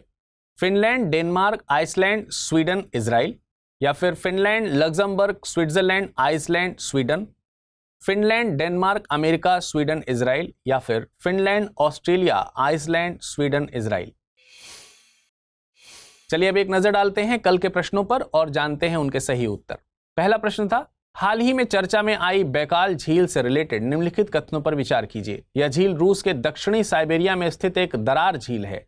यह दुनिया में आयतन के हिसाब से सबसे बड़ी मीठे पानी की झील है। उपयुक्त कथनों के आधार पर सही विकल्प को चुनिए। केवल कथन एक सही है, केवल कथन दो सही है, दोनों कथन सही हैं, दोनों कथन गलत हैं। इसका सही जवाब है ऑप्शन सी। अगला प्रश्न था, निम्नलिखित में से कौन सा न्यूट्रिनो का एक प्रकार नहीं है? इलेक्ट्रॉन न्यूट्रिनो, म्यूऑन न्यूट्रिनो, ताऊ न्यूट्रिनो, या फिर प्रोटॉन न्यूट्रिनो। इसका सही जवाब है ऑप्शन डी। आजकल ए वतन मेरे वतन वेब सीरीज चर्चा में आई है और यह सीरीज हमारे इंटरेस्ट की विषय वस्तु इसलिए बन गई है क्योंकि यह सीरीज महान फ्रीडम फाइटर उषा मेहता की कहानी बताती है। तो चलिए आज बात करते हैं उषा मेहता की और स्वतंत्रता संग्राम में उनके योगदान की। सबसे पहले उषा मेहता जी का थोड़ा सा छोटा सा इंट्रोडक्शन हो जाए। उषा मेहता का जन्म गुजरात में सूरत के पास एक गांव सारस में हुआ था। जब वह सिर्फ 5 साल की थी तब उषा ने पहली बार गांधी जी को अहमदाबाद में उनके आश्रम की यात्रा के दौरान देखा था। उषा मेहता गांधी जी से अत्यधिक प्रभावित होकर बड़ी हुई और उनकी अनुयायियों में से एक बन गई। उन्होंने आजीवन अविवाहित रहने का निर्णय लिया और संयमी गांधीवादी जीवन शैली अपनाई। उन्होंने केवल खादी के कपड़े पहने और सभी प्रकार की विलासिता से वे दूर रहीं। समय के साथ वह गांधी जी के विचार और दर्शन की प्रमुख प्रस्तावक के रूप में उभरी। उषा मेहता के बारे में ढेर सारी जानकारी आपको उषा ठक्कर की किताब Congress radio, Usha Mehta and the underground radio station of 1942 में मिल जाएगी। अब अपनी कहानी को ले चलते हैं भारत छोड़ो आंदोलन की ओर। क्रिप्स मिशन के वापस लौट जाने के बाद गांधी जी ने प्रस्ताव तैयार किया था जिसमें अंग्रेजों से तुरंत भारत छोड़ने और जापानी आक्रमण होने पर भारतीयों से अहिंसक असहयोग करने का आह्वान किया गया था। इसके बाद कांग्रेस कार्य समिति ने वर्धा की अपनी बैठक की जो कि 14 जुलाई 1942 को हुई थी। इसमें संघर्ष के गांधीवादी प्रस्ताव को अपनी मंजूरी दे दी गई थी। इसके बाद अखिल भारतीय कांग्रेस कमेटी की बैठक ग्वालियर टैंक मैदान में हुई। तारीख थी 8 अगस्त 1942। इस बैठक में भारत छोड़ो आंदोलन का प्रस्ताव पारित किया गया था। इसमें करो या मरो का नारा दिया गया था। इसका मतलब था हम या तो भारत को आजाद कर देंगे या इस प्रयास में अपनी जान दे देंगे। भारत छोड़ो आंदोलन के दौरान बड़े पैमाने पर सविनय अवज्ञा, ब्रिटिश शासन के अंत के लिए बड़े पैमाने पर सार्वजनिक प्रदर्शन, सार्वजनिक तोड़फोड़ के कार्य और यहां तक कि कुछ क्षेत्रों में समानांतर सरकारों की स्थापना भी हुई। द्वितीय विश्व युद्ध के कारण पहले से ही परेशान ब्रिटिशर्स ने आंदोलन की प्रतिक्रिया में अगले ही दिन यानी 9 अगस्त 1942 को सभी प्रमुख कांग्रेसी नेताओं के साथ हजारों प्रदर्शनकारियों को गिरफ्तार कर लिया था। गांधी जी, जवाहरलाल नेहरू और वल्लभ भाई पटेल सहित कांग्रेस के सभी वरिष्ठ नेतृत्व में 9 अगस्त को ही सलाखों के पीछे डाल दिया गया था और पार्टी पर प्रतिबंध लगा दिया गया था। अब देश में एक नेतृत्व का एक वैक्यूम सा बन गया था और भूमिगत गतिविधियों के संचालन का कार्य मुख्यतः समाजवादी फॉरवर्ड ब्लॉक के सदस्य, गांधी आश्रम के अनुयायी और क्रांतिकारी के हाथों में रहा। अब वापस चलते हैं उषा मेहता की ओर। जब QIM की शुरुआत हुई तब उषा मेहता 22 साल की थी। उषा मेहता बंबई में कानून की छात्रा थी और वह गांधी जी से प्रभावित होकर स्वतंत्रता संग्राम का हिस्सा बनने के लिए उत्सुक थी। अपने कई साथियों की तरह उषा मेहता ने खुद को QIM के लिए समर्पित करने के लिए अपनी पढ़ाई छोड़ दी। बहरहाल उषा मेहता को सार्वजनिक प्रदर्शनों का नेतृत्व करना पसंद नहीं था। उनको लगा कि यह अन्य तरीकों से अधिक उपयोगी साबित होंगी। फिर उषा मेहता ने दुनिया के अन्य देशों में क्रांतियों के इतिहास का अध्ययन किया और इसके आधार पर सुझाव दिया कि एक खुद का रेडियो स्टेशन स्थापित किया जाए। इनका विचार था कि जब प्रेस पर ताला लगा दिया जाता है और समाचारों पर प्रतिबंध लगा दिया जाता है तो एक ट्रांसमीटर जनता को देश में होने वाली घटनाओं के बारे में बताने में काफी मदद करता है। उस समय यानी 1939 में द्वितीय विश्व युद्ध के शुरू होने पर अंग्रेजों ने पूरे साम्राज्य में सभी शौकिया रेडियो लाइसेंस को सस्पेंड कर दिया था। इसी के साथ सभी ऑपरेटरों को सभी उपकरण अंग्रेज अधिकारियों को सौंपने थे और ऐसा करने में विफल रहने वालों के लिए कड़ी सजा का प्रावधान किया गया था। इस प्रकार रेडियो स्टेशन स्थापित करना न केवल कठिन था बल्कि अत्यंत खतरनाक काम भी था। लेकिन कुछ बहादुर फ्रीडम फाइटरों ने उषा मेहता के साथ मिलकर कांग्रेस रेडियो की स्थापना कर दी। इन अंडररेटेड बहादुर फ्रीडम फाइटरों के नाम आपको जरूर जानने चाहिए। ये थे बाबू भाई ठक्कर, विट्ठल भाई झावेरी और चंद्रकांत झावेरी और शिकागो रेडियो के मालिक ननका मोटवानी। हालांकि डॉक्टर राम मनोहर लोहिया, जेपी नारायण, अच्युताराव पटवर्धन, बीजू पटनायक, छोटू भाई पुराणिक, सुचेता कृपलानी सहित कई अन्य नेताओं ने भी सीक्रेट कांग्रेस रेडियो को सहायता प्रदान की थी।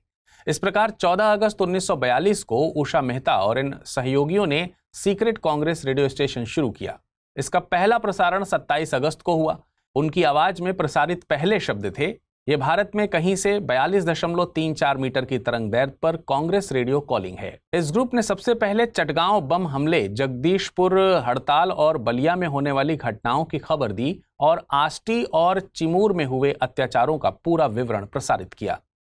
अपने पहले प्रसारण से ही कांग्रेस रेडियो हिट हो गया था। यह उस समय भारतीयों के लिए सबसे पसंदीदा समाचार स्रोत बन गया था, क्योंकि औपनिवेशिक सेंसर द्वारा बाकी समाचार स्रोतों को राष्ट्रीय आंदोलन और युद्ध के बारे में जानकारी देने से मना कर दिया गया था। रेडियो प्रसारण में गांधी और भारत भर के अन्य प्रमुख नेताओं के संदेश रिकॉर्ड किए गए। अंग्रेज अधिकारियों से बचने के लिए कांग्रेस रेडियो टीम हर कुछ दिनों में प्रसारण स्थलों का बदलाव करती थी। अंततः पुलिस ने इन्हें नवंबर 12, 1942 को ढूंढ लिया और उषा मेहता सहित सभी ऑपरेटर्स को गिरफ्तार कर लिया गया। मार्च 1946 में उषा मेहता को पुणे की यरवदा जेल से रिहा कर दिया गया और राष्ट्रवादी मीडिया द्वारा उन्हें रेडियो बेन के नाम से सम्मानित किया गया। उनके खराब स्वास्थ्य ने उन्हें स्वतंत्र भारत में सक्रिय राजनीति से दूर रखा, लेकिन वह अंत तक कट्टर गांधीवादी रहीं। केंद्र सरकार ने उन्हें 1998 में भारत के दूसरे सबसे बड़े नागरिक सम्मान पद्म विभूषण से सम्मानित किया था। 2000 में एक संक्षिप्त बीमारी के बाद उनका निधन हो गया। हालांकि सीक्रेट कांग्रेस रेडियो ने केवल 3 महीने तक काम किया, लेकिन इसने भारत की ब्रिटिश नियंत्रित सरकार द्वारा प्रतिबंधित की गई खबरों और अन्य सूचनाओं को प्रसारित करके आंदोलन में बहुत मदद की। साथ ही सीक्रेट कांग्रेस रेडियो ने स्वतंत्रता आंदोलन के नेताओं को भी जनता के संपर्क में रखा था। दुनिया में एक समय ऐसा आया था जब भीषण युद्ध और विभिन्न दमनकारी साम्राज्यवादी नीतियों के कारण अकाल पड़ना और लाखों लोगों का मर जाना एक आम बात हुआ करती थी। अब हालत थोड़े बदल गए हैं। अब दुनिया के कई देशों में कृषि क्रांति, तकनीकियों का विकास, बड़े निवेश, खाद्य सुरक्षा और सरकार के कल्याणकारी रूप जैसे फैक्टर्स के कारण अब अकाल जैसी चुनौतियां कम देखी जाती हैं। लेकिन हाल ही में खबर आई है कि दुनिया के 2 हॉटस्पॉट्स में खाद्य सुरक्षा की सिचुएशन इतनी भयानक है कि इन जगहों पर बस अकाल आने ही वाला है। ये जगहें हैं उत्तरी गाजा और हैती। दोनों स्थानों पर सैकड़ों हजारों लोग भूखमरी से बचने के लिए संघर्ष कर रहे हैं। खाद्य सुरक्षा विशेषज्ञों और सहायता समूहों के अनुसार गाजा में इजराइल और हमास के बीच युद्ध के कारण भूखमरी की समस्या है, जबकि हैती में देश के प्रमुख सरकारी संस्थानों पर आपराधिक गिरोहों द्वारा हमला करने के कारण भूख का संकट आ गया है। यह बेहद चिंता की बात है कि गाजा में प्रत्येक निवासी पर्याप्त भोजन पाने के लिए संघर्ष कर रहा है। वैश्विक स्तर पर भूख पर नजर रखने वाली agency integrated food security phase qualification की एक रिपोर्ट के अनुसार आने वाले हफ्तों में गाजा की आधी आबादी को उच्चतम स्तर की गंभीर भूख का सामना करने की आशंका है। इस समूह ने चेतावनी दी है कि हमास इजराइल में शत्रुता समाप्त होने और आवश्यक आपूर्ति और सेवाओं तक तत्काल पहुंच के बिना मार्च और मई के बीच किसी भी समय गाजा में अकाल पड़ सकता है। वहीं दूसरी ओर सहायता समूहों का कहना है कि हैती में लगभग 1.4 मिलियन लोग अकाल के कगार पर हैं और 4 मिलियन से अधिक लोगों को भोजन तक पहुंचने में मदद की जरूरत है। चलिए इन जगहों को मैप में समझ लेते हैं। सबसे पहले बात करते हैं उत्तरी गाजा की। आप मैप में गाजा पट्टी को ध्यान से देखिए। गाजा पट्टी के पश्चिम में भूमध्य सागर है और यह मिस्र और इजराइल के साथ बाकी की सीमाएं साझा करता है। गाजा पट्टी 41 किलोमीटर लंबी और 6 से 12 किलोमीटर चौड़ी एक जगह है। इसका कुल क्षेत्रफल 365 वर्ग किलोमीटर है। यहाँ लगभग 2 मिलियन फिलिस्तीनी रहते हैं। गाजा पट्टी में 5 गवर्नरेट या जिले शामिल हैं। दक्षिण से उत्तर के क्रम में हैं ये रफा, खान यूनिस, दौर अल बलाह, गाजा शहर और उत्तरी गाजा। भूख का संकट वैसे तो पूरे गाजा पट्टी में है, लेकिन सबसे ज्यादा उत्तरी गाजा प्रभावित है। आपको बता दें कि गाजा पट्टी दुनिया की सबसे अधिक जनसंख्या घनत्व वाली जगहों में से एक है। वहीं गाजा पट्टी की 70% से अधिक आबादी शरणार्थी या शरणार्थियों के वंशजों की है, जिनमें से आधे 18 वर्ष से कम उम्र के हैं। इजराइल के हमले से पहले भी यहां खाद्य स्थिति बहुत बेहतर नहीं थी और जनसंख्या का एक बड़ा भाग बाहरी खाद्य सहायता पर ही निर्भर था। युद्ध शुरू होने के बाद मानवीय सहायता रुक गई, जिससे यहाँ के हालात बद से बदतर हो गए। वहीं हैती कैरेबियन सागर में स्थित एक देश है। यहाँ की राजधानी पोर्ट ओ प्रिंस है। हैती की स्थिति बुरी तरह बिगड़ गई है। यहाँ की स्थिति गृहयुद्ध जैसी बन गई है। आपको बता दें कि हैती में हिंसा की वजह सत्ता है। यहाँ गिरोहों को G9 के नाम से जाना जाता है। यह गिरोह प्रधानमंत्री एरियल हेनरी के सबसे मुखर विरोधियों में से एक है। हैती में जारी हिंसा के बीच प्रधानमंत्री एरियल हेनरी इस्तीफा देकर देश छोड़कर भाग गए हैं और अंतर्राष्ट्रीय समुदाय से मदद की गुहार लगा रहे हैं। इन हथियारबंद गिरोहों के आतंक से नागरिक परेशान हैं और अपने घर छोड़ने को मजबूर हो गए हैं। लोगों के सामने खाने रहने के साथ रोजगार का भी संकट आ गया है। हथियारबंद गिरोहों की हिंसा के कारण लगभग 3,62,000 नागरिक अपने घरों से पलायन कर चुके हैं। बीबीसी की रिपोर्ट के अनुसार हैती में कुपोषण और भुखमरी अपना विकराल रूप ले रही है। यूनिसेफ ने कहा है कि हैती में नागरिकों को बुनियादी स्वास्थ्य देखभाल और पोषण नहीं मिल रहा है। ऐसे में भेजे जाने वाली मदद को लूटना और मुश्किलें पैदा कर सकता है। एजेंसी ने यह भी बताया है कि 260 मानवीय मदद वाले कंटेनर सशस्त्र ग्रुप के कंट्रोल में हैं।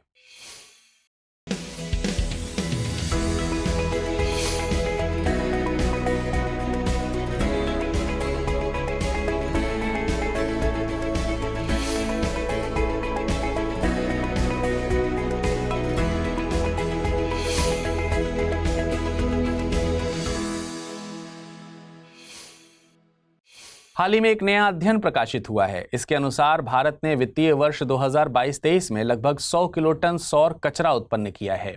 अध्ययन में कहा गया है कि देश में उत्पादित सौर कचरे की मात्रा 2030 तक 600 किलो टन पहुंचने की उम्मीद है। आपको बता दें कि मार्च 2023 तक भारत की वर्तमान सौर क्षमता 66.7 गीगावाट है।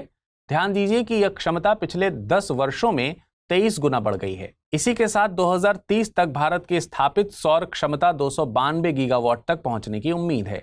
इसलिए सौर अपशिष्ट का प्रबंधन पर्यावरणीय, आर्थिक और सामाजिक कारणों से महत्वपूर्ण हो गया है।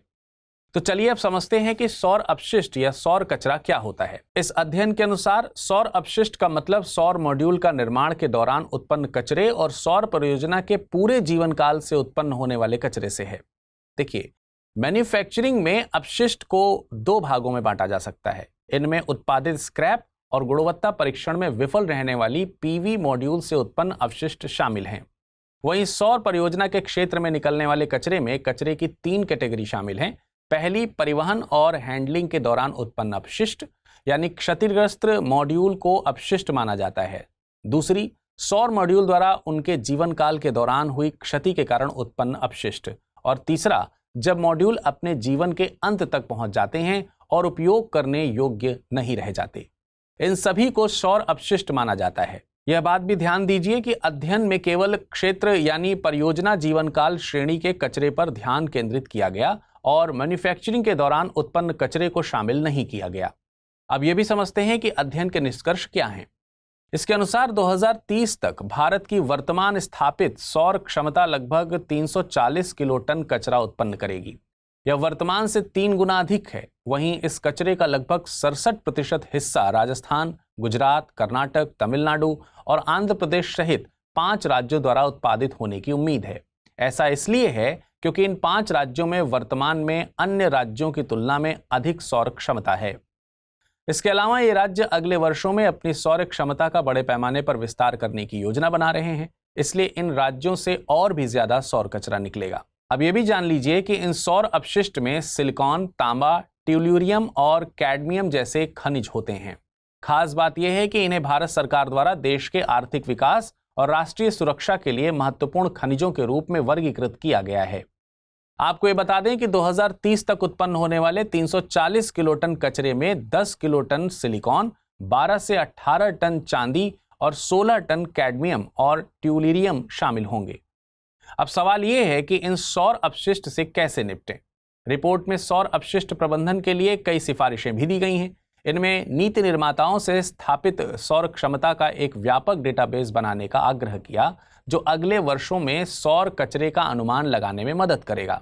रिपोर्ट में यह भी कहा गया है कि नीति निर्माताओं को रिसाइकलर्स को प्रोत्साहित करना चाहिए और बढ़ते सौर कचरे को प्रभावी ढंग से प्रबंधित करने के लिए हितधारकों पर दबाव डालना चाहिए। देखिए, एक बात ध्यान दीजिए कि सौर अपशिष्ट तभी होता है जब सोलर मॉड्यूल अपने जीवन के अंत तक पहुंचते हैं, यानी लगभग 25 वर्ष बाद सोलर मॉड्यूल खराब होकर अपशिष्ट बन जाते हैं।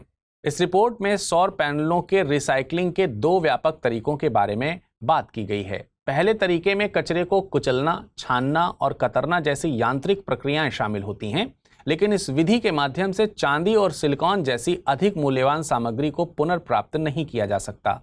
वहीं रिसाइकलिंग के दूसरे तरीके को हाई वैल्यू रिसाइकलिंग के रूप में जाना जाता है। इसमें मॉड्यूल को रिसाइकल करने के लिए यांत्रिक, रासायनिक और थर्मल प्रक्रियाओं का संयोजन का उपयोग शामिल है। पारंपरिक रिसाइकलिंग के विपरीत यह विधि रासायनिक प्रक्रियाओं की सहायता से चांदी और सिलिकॉन को भी पुनर्प्राप्त कर सकती है। हाल ही में प्रधानमंत्री नरेंद्र मोदी जी ने विपक्ष पर निशाना साधा। प्रधानमंत्री नरेंद्र मोदी जी ने कहा है कि विपक्ष ने इनको औरंगजेब कहा है। इसके पहले भी एक राज्य की स्थानीय पार्टी के दिग्गज नेता ने पीएम मोदी की तुलना मुगल बादशाह औरंगजेब से करते हुए कहा था कि दोनों का जन्म गुजरात में हुआ था। खैर, हम यहाँ राजनीति की बात नहीं करेंगे, हम यहाँ ये डिस्कस करेंगे कि औरंगजेब और गुजरात के बारे में ऐतिहासिक रिकॉर्ड क्या कहता है। देखिए, औरंगजेब के प्रारंभिक वर्ष गुजरात में बीते थे। औरंगजेब का जन्म 3 नवंबर 1618 को वर्तमान गुजरात के दाहोद में हुआ था। वह खुर्रम यानी सम्राट शाहजहां की छठी संतान थे और दारा शिकोह और शाह शुजा के बाद तीसरे बेटे थे। उस समय खुर्रम को गुजरात प्रांत का गवर्नर बनाया गया था, जिसे उसके पिता सम्राट जहांगीर ने 1618 में इस पद पर नियुक्त किया था। इस प्रकार औरंगजेब ने अपने प्रारंभिक वर्ष गुजरात में बिताए थे। इसके बाद 1622 में खुर्रम ने विद्रोह करने का फैसला किया था। कुछ इतिहासकारों का दावा है कि खुर्रम के विद्रोह को दबाने के बाद दारा और औरंगजेब को बंधक के रूप में जहांगीर के पास भेज दिया गया था। खुर्रम को अपने युवा बेटों दारा और औरंगजेब को बंधक के रूप में अपने पिता जहांगीर को सौंपना पड़ा। ये दोनों जून 1626 में लाहौर में जहांगीर के दरबार में पहुंचे। आपको बता दें कि ये जानकारी हमको इतिहासकार सर जदुनाथ सरकार की a short history of Aurangzeb किताब से मिलती है। हालांकि अन्य इतिहासकारों का दावा है कि खुर्रम और औरंगजेब के बीच 1625 में ही समझौता हो गया था। बहरहाल, ये कहा जा सकता है कि किसी भी तरह औरंगजेब ने अपने जीवन के 4 साल गुजरात में बिताए। आपको बता दें कि 1573 में गुजरात मुगल शासन के अधीन हो गया था। तब तत्कालीन सम्राट अकबर ने मुजफ्फर शाह तृतीय के नेतृत्व में गुजरात सल्तनत को हराया था। बाद में गुजरात मुगल राज्य द्वारा नियुक्त वायसराय और अधिकारियों द्वारा शासित हुआ और इसके सबसे महत्वपूर्ण प्रांतों में से एक बन गया। इसके बाद 1612 में तत्कालीन सम्राट जहांगीर ने ब्रिटिश ईस्ट इंडिया कंपनी को सूरत के बंदरगाह में कारखाने स्थापित करने की अनुमति दी थी। इसके बाद ईस्ट इंडिया कंपनी ने इस प्रांत में लगातार अपनी उपस्थिति बढ़ाई, लेकिन औरंगजेब के शासनकाल के दौरान इस क्षेत्र में काफी अस्थिरता थी। इस दौरान छत्रपति शिवाजी महाराज ने सूरत के बंदरगाह सहित पूरे प्रांत में मुगल चौकियों पर छापा मारा था। हालांकि मुगल नियंत्रण लगभग 1759 तक कायम रहा। इसके बाद सूरत ईस्ट इंडिया कंपनी के अधीन हो गया। चलिए अब नजर डालते हैं आज के बुलेटिन पर बनने वाले प्रश्नों पर। पहला प्रश्न है, चर्चा में आए रिवर्स फ्लिपिंग शब्द से रिलेटेड निम्नलिखित कथनों पर विचार कीजिए।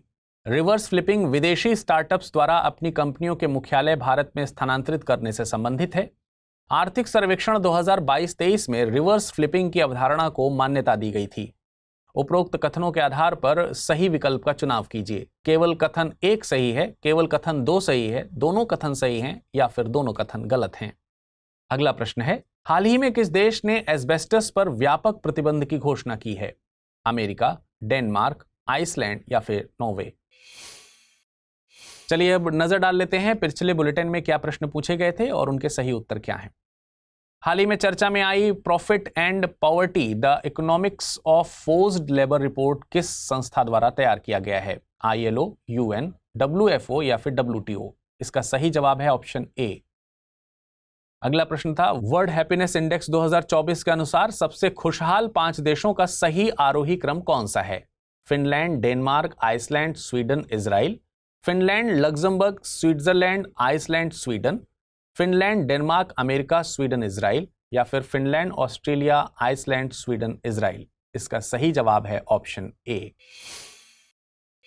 दिल्ली के मुख्यमंत्री और आम आदमी पार्टी के संस्थापक अरविंद केजरीवाल को दिल्ली एक्साइज पॉलिसी मामले में प्रवर्तन निदेशालय यानी कि ईडी द्वारा गिरफ्तार कर लिया गया। मामले में पूछताछ के लिए अरविंद केजरीवाल को प्रवर्तन निदेशालय द्वारा 9 समन जारी किए गए थे, पर केजरीवाल साहब ने पूछताछ के लिए हाजिर होने की जहमत नहीं उठाई, वो हाजिर नहीं हुए।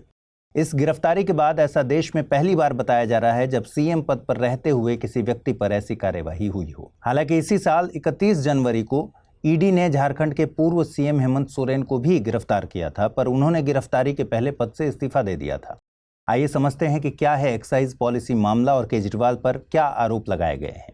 देखिए, दिल्ली एक्साइज पॉलिसी के संबंध में 2 मामले दर्ज किए गए हैं, एक सीबीआई के द्वारा और एक ईडी के द्वारा। इस मामले में मनी लॉन्ड्रिंग का आरोप भी लगा है, जिसकी जांच ईडी कर रही है।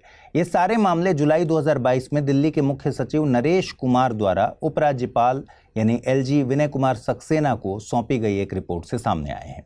इस रिपोर्ट में एक्साइज पॉलिसी को बनाने में तय प्रक्रिया से छेड़छाड़ की तरफ इशारा किया गया था। रिपोर्ट में कहा गया है कि दिल्ली के तत्कालीन उप मुख्यमंत्री मनीष सिसोदिया द्वारा एक्साइज मंत्री के रूप में लिए गए मनमाने और एक तरफा फैसलों के कारण राजकोष को 580 करोड़ रुपए से अधिक का वित्तीय नुकसान हुआ है। इसमें आरोप लगाया गया कि लाइसेंस शुल्क में छूट और विस्तार, जुर्माने पर छूट और कोविड-19 महामारी के दौरान राहत जैसे कार्यों के लिए शराब व्यवसायों के मालिकों और संचालकों से आपकी दिल्ली सरकार और आप नेताओं द्वारा रिश्वत ली गई। बाद में ये रिपोर्ट सीबीआई को भेजी गई। फिर सीबीआई ने अपनी एफआईआर में सिसोदिया और आप संचार प्रभारी विजय नायर समेत 14 अन्य आरोपियों को नामित किया और मनीष सिसोदिया को गिरफ्तार कर लिया। बाद में ईडी ने भी आरोप लगाया। ईडी ने यह कहा कि शराब नीति जानबूझकर कमियों के साथ तैयार की गई थी, जिससे आप नेताओं को लाभ पहुंचाने के लिए पिछले दरवाजे से कार्टेल गठन को बढ़ावा दिया जा सके। ईडी ने यह भी आरोप लगाया कि आप नेताओं को साउथ ग्रुप के एक समूह से 100 करोड़ रुपए की रिश्वत मिली है। इसी केस में हाल ही में भारत राष्ट्र समिति यानी बीआरएस नेता और तेलंगाना के पूर्व मुख्यमंत्री के चंद्रशेखर राव की बेटी के कविता को कथित तौर पर इस साउथ ग्रुप का हिस्सा होने के आरोप में गिरफ्तार किया गया था। जिन अन्य लोगों पर समूह का हिस्सा होने का आरोप है, उनमें ओंगोल के सांसद मंगुटा श्रीनिवासुलु रेड्डी के बेटे राघव मंगुटा, पीवी रामप्रसाद रेड्डी के बेटे पी शरथ चंद्र रेड्डी और हैदराबाद स्थित अरबिंदो फार्मा के सह संस्थापक शामिल हैं। ईडी के अनुसार इस समूह ने बेरोक टोक पहुंच और अनुचित लाभ इत्यादि प्राप्त किया और स्थापित थोक व्यवसायों और कई खुदरा क्षेत्रों में हिस्सेदारी हासिल की। कविता की गिरफ्तारी के बाद ईडी ने पहली बार आरोप लगाया था कि इस पूरे मामले में मुख्यमंत्री अरविंद केजरीवाल एक साजिशकर्ता थे। मामले में 18 मार्च को ईडी की जांच से पता चला कि के कविता ने अन्य लोगों के साथ मिलकर दिल्ली एक्साइज पॉलिसी के निर्माण और कार्यान्वयन में लाभ पाने के लिए अरविंद केजरीवाल, मनीष सिसोदिया समेत आपके शीर्ष नेताओं के साथ साजिश रची थी। इन एहसानों के बदले में कविता ने आपके नेताओं को 100 करोड़ रुपए का भुगतान भी किया था। ये सारे आरोप लगे हुए हैं। जाने माने पर्यावरण कार्यकर्ता सोनम वांगचुक पिछले कई दिनों से चर्चा में हैं। आपको बता दें कि सोनम वांगचुक पिछले 17 दिनों से शून्य से नीचे तापमान और खुले आसमान के नीचे अनशन कर रहे हैं। हाल ही में सोनम वांगचुक के समर्थन में लद्दाख के कारगिल शहर में बंद घोषित किया गया था और सैकड़ों स्थानीय लोग इसके समर्थन में सामने आए। आइए जानते हैं कि सोनम वांगचुक की मांग आखिर क्या है। आपको बता दें सोनम वांगचुक अनशन इसलिए कर रहे हैं ताकि केंद्र सरकार इनकी सुन ले और लद्दाख को राज्य का दर्जा और 6ठी अनुसूची में लद्दाख को जगह मिल जाए। देखिए, लद्दाख को 2019 में केंद्र शासित प्रदेश का दर्जा मिला था। उसके बाद से ही लद्दाख को संविधान की 6ठी अनुसूची में शामिल करने की मांग उठाई जा रही है। वांगचुक ने यह भी चेतावनी दी है कि अगर कुछ न किया गया तो पिघलते ग्लेशियर्स का असर 2 अरब लोगों पर पड़ेगा। आपको बता दें कि लद्दाख और आसपास के हिमालय के ग्लेशियर्स को ग्रह का तीसरा ध्रुव माना जाता है। इसमें ताजे पानी का सबसे बड़ा भंडार है और इससे 2 अरब लोगों को भोजन मिलता है, जो ग्रह की कुल आबादी का 1/4 है। और दुविधा यह है कि जलवायु परिवर्तन के साथ साथ मानव गतिविधि के कारण उत्सर्जित कार्बन के कारण ग्लेशियर तेजी से पिघल रहे हैं। वांगचुक का कहना है कि अगर लद्दाख की नाजुक परिस्थिति में खनन और अन्य उद्योगों की अनुमति दी गई तो कुछ ही समय में ग्लेशियर पिघल जाएंगे। इन्होंने आगे कहा कि वाहनों से निकलने वाला धुआं सफ़ेद चमचमाती बर्फ पर बैठ जाता है और इसे बहुत तेजी से पिघलाता है। यदि ये जारी रहा तो हम जलवायु शरणार्थी बन सकते हैं। इसका मतलब ये भी है कि पूरे उत्तर भारत में सर्दियों के महीने से लेकर वसंत तक पानी के भंडार ही नहीं होंगे। आइए समझते हैं कि 6ठी अनुसूची क्या है। देखिए, बारदलोई कमेटी की सिफारिशों पर संविधान में छठी अनुसूची को जगह दी गई थी। छठी अनुसूची में संविधान के अनुच्छेद 244(2) और अनुच्छेद 275(1) के तहत विशेष प्रावधान किए गए हैं। छठी अनुसूची का संबंध असम, मेघालय, त्रिपुरा और मिजोरम राज्यों के जनजातीय क्षेत्रों के प्रशासन से है। इस अनुसूची के तहत जनजातीय क्षेत्रों में स्वायत्त जिले बनाने का प्रावधान है। राज्य के भीतर इन जिलों को विधायी, न्यायिक और प्रशासनिक स्वायत्तता मिलती है। राज्यपाल को छठी अनुसूची के तहत यह अधिकार मिलता है कि वे इन जिलों की सीमा घटा सकते हैं, बढ़ा सकते हैं, इनमें परिवर्तन कर सकते हैं। अगर किसी जिले में अलग अलग जनजातियां हैं तो वहां कई ऑटोनोमस डिस्ट्रिक्ट बनाए जा सकते हैं। हर ऑटोनोमस डिस्ट्रिक्ट में एक ऑटोनोमस डिस्ट्रिक्ट काउंसिल यानी एडीसी बनाने का प्रावधान है। आपको बता दें कि एडीसी का कार्यकाल अधिकतम 5 साल का होता है और इसमें 30 सदस्य हो सकते हैं। इस काउंसिल को भूमि, जंगल, जल, कृषि, ग्राम परिषद, स्वास्थ्य, स्वच्छता, ग्राम और नगर स्तर की पुलिसिंग, विरासत, विवाह और तलाक, सामाजिक रीति रिवाज और खनन आदि से जुड़े कानून या नियम बनाने का हक है। इस संबंध में केवल असम की बोडोलैंड टेरिटोरियल काउंसिल अपवाद है, जिसके 40 से ज्यादा मेंबर हैं और 39 विषयों पर कानून बनाने का यह अधिकार रखती है। हालांकि सितंबर 2019 में राष्ट्रीय अनुसूचित जनजाति आयोग ने लद्दाख को छठी अनुसूची में शामिल करने की सिफारिश की थी। आयोग ने कहा था कि लद्दाख की 97% से ज्यादा आबादी जनजातीय है। यहाँ देश के दूसरे हिस्सों से जमीन खरीदने, अधिग्रहण पर पाबंदी है। अलग सांस्कृतिक विरासत है जिसे संरक्षण की जरूरत है। अभी तक छठी अनुसूची में पूर्वोत्तर के अलावा किसी भी इलाके को शामिल नहीं किया गया है। यहाँ तक कि मणिपुर, जहाँ कुछ इलाकों में जनजातियों की बहुलता है, वहाँ की ऑटोनोमस काउंसिल भी छठे शेड्यूल का हिस्सा नहीं है। नागालैंड और अरुणाचल प्रदेश, जो कि पूरे जनजातीय राज्य हैं, इनकी भी छठी अनुसूची में हिस्सेदारी नहीं है, ये शामिल नहीं है। अब आप समझ सकते हैं कि लद्दाख को छठी अनुसूची में शामिल करने की मांग क्यों की जा रही है। लद्दाख को राज्य का और छठी अनुसूची का दर्जा मिलने से लद्दाख को भूमि, जंगल और खनन आदि से जुड़े कानून, नियम बनाने का हक मिल जाएगा, जिससे नाजुक पारिस्थितिकी और अद्वितीय स्वदेशी जनजातीय संस्कृति की रक्षा संभव होगी। इसलिए लद्दाख के लोग भी क्षेत्र में रोजगार, भूमि और संस्कृति की रक्षा के लिए संविधान की छठी अनुसूची को लागू कराना चाहते हैं।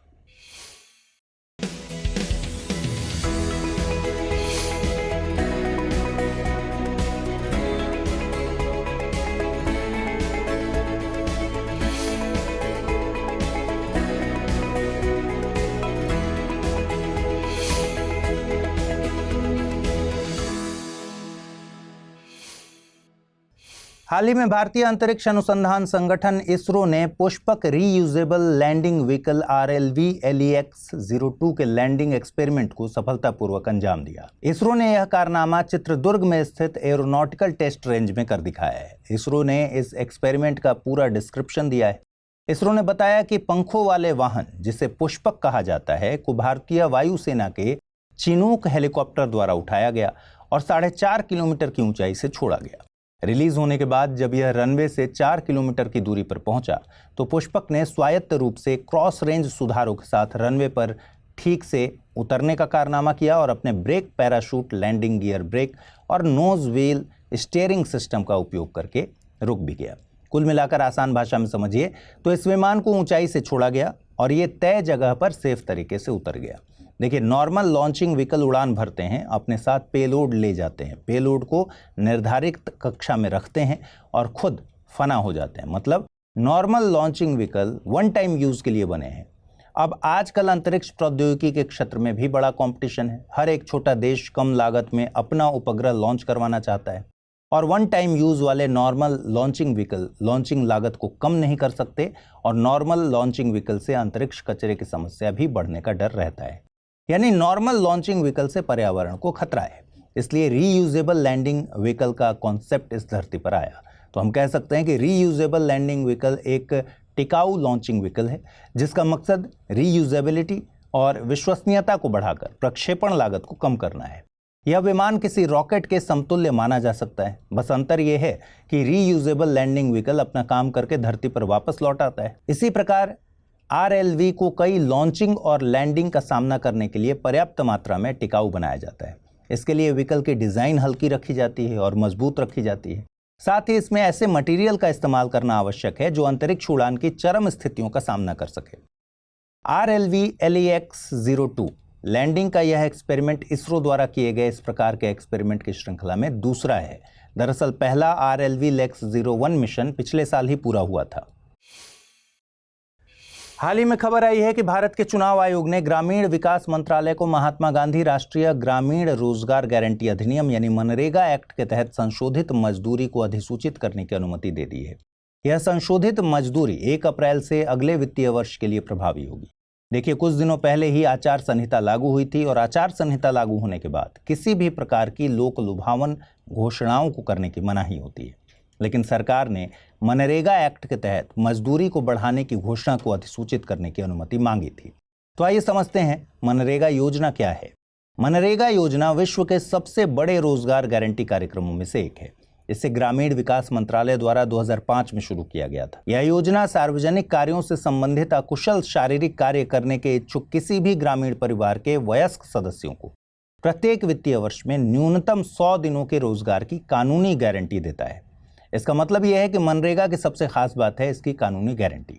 कानूनी गारंटी मिलने से यह तय होता है कि कोई भी ग्रामीण वयस्क कार्य के लिए अनुरोध कर सकता है और उसे 15 दिनों के अंदर कार्य मिलना चाहिए।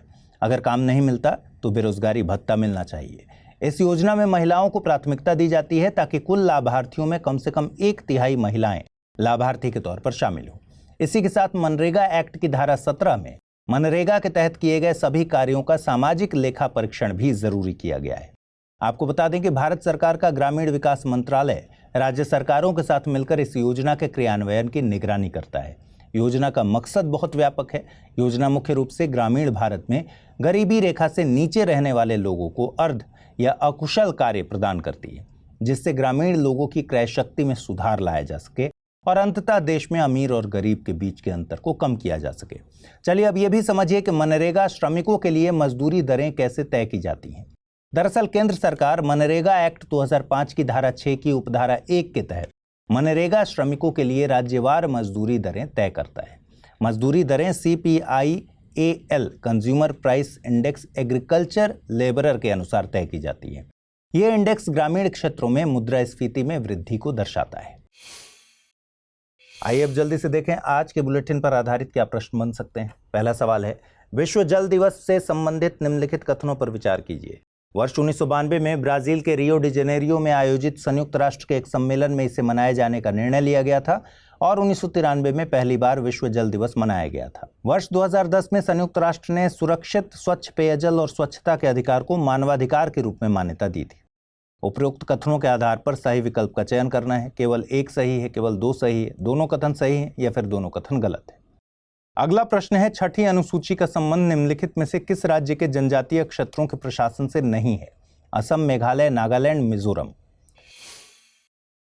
आइए देखें पिछले बुलेटिन में आपसे क्या सवाल पूछे गए थे, उनके सही जवाब क्या हैं। सवाल पूछा गया था, चर्चा में आए रिवर्स फ्लिपिंग शब्द से रिलेटेड निम्नलिखित कथनों पर विचार कीजिए। रिवर्स फ्लिपिंग विदेशी स्टार्टअप्स द्वारा अपनी कंपनियों के मुख्यालय भारत में स्थानांतरित करने से संबंधित है। आर्थिक सर्वेक्षण 2022-23 में रिवर्स फ्लिपिंग की अवधारणा को मान्यता दी थी। उपर्युक्त कथनों के आधार पर सही विकल्प चुनना था। केवल कथन 1 सही है, कथन 2 सही है, दोनों कथन सही हैं या फिर दोनों कथन गलत हैं। सही जवाब है ऑप्शन सी, दोनों कथन सही हैं। अगला प्रश्न था, हाल ही में किस देश ने एस्बेस्टस पर व्यापक प्रतिबंध की घोषणा की? अमेरिका, डेनमार्क, आइसलैंड या फिर नॉर्वे। सही जवाब है ऑप्शन ए, अमेरिका।